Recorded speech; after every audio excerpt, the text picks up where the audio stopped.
हे चुकीचं आहे, हे बरोबर आहे. मी बऱ्याच वेळा खोटं बोललोय, पण ते कधी खोटं बोलत नाही, ते नेहमी खरं बोलतात. म्हणून ते नेहमी माझे आदर्श राहिलेले आहेत. त्या लहानपणी त्यांची मी कपडे बघून कॉपी करायचं की मला, आणि बरेचसे लोक इथं कॉपी करतात असं मला दिसतं, पण एक चांगला आदर्श आहे असं मला वाटतं. आज सुद्धा त्यांचं जॅकेट घालून मी आलो आणि परत एकदा, म्हणजे आता कुठल्या विषयाने काय बोलतो की मला भानच राहिली नाही, तरी मला माफ करा. परंतु एक चांगली संस्था इथं उभारण्याचं काम ध्येय करतात आणि हेच नव्हे तर ह्या शाळेनंतर इतर कॉलेज, स्पोर्ट्स कॉम्प्लेक्स बऱ्याचशा गोष्टी येतील. आता काही पालकांना असं वाटतं की आपल्या मुलांना आपण पुण्याला घेऊन जाऊ, पुण्याला जायची गरज नाही. आता पुण्याचे लोक विचार करतात की आपण आपल्या मुलाला लातूरला घेऊन जाऊ.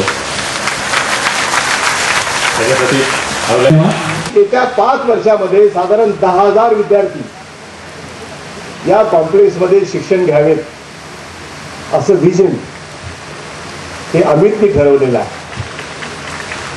आणि सर्व प्रकारचं शिक्षण, केवळ शाळाच नाही, मग ते टेक्निकल असेल, मेडिकल असेल, डेंटल असेल किंवा IT असेल, BT असेल, जे जे म्हणून नवं ते लातूरला हवं असं जे काही आपण नेहमी म्हणतोय, अशा प्रकारचा एक प्लॅन, ज्याला आपण म्हणू मास्टर प्लॅन, हा त्यांनी करून ठेवलेला आहे. आणि त्या दिशेने एक एक पाऊल आपण या ठिकाणी नुसते आणून नाही चालणार, तर त्यांच्या राहण्याची सोय सुद्धा इथं आपल्याला करता आली पाहिजे. अशा पद्धतीचं काही नवा विचार घेऊन ही संस्था या ठिकाणी काम करू इच्छिते आणि त्या दिशेनं अमितनं हे काम हातामध्ये घेतलंय. त्यांचा अनुभव आणि त्यांनी पुढाकार घेतलेला, अमितचं नाव फक्त पुढे आहे, परंतु बाकीचं सगळं काम त्या बघतात, हे सुद्धा अनेकांना माहिती असण्याची शक्यता कमी आहे.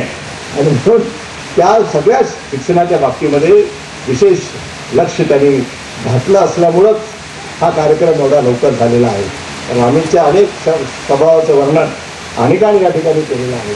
परंतु डिसिजन मेकिंग जे आहे, परफेक्शन होईपर्यंत तो निर्णय घेण्याची जी क्षमता आहे, तिथं कुणाचा तरी पुश लागत असतो, तो कालपर्यंत नव्हता.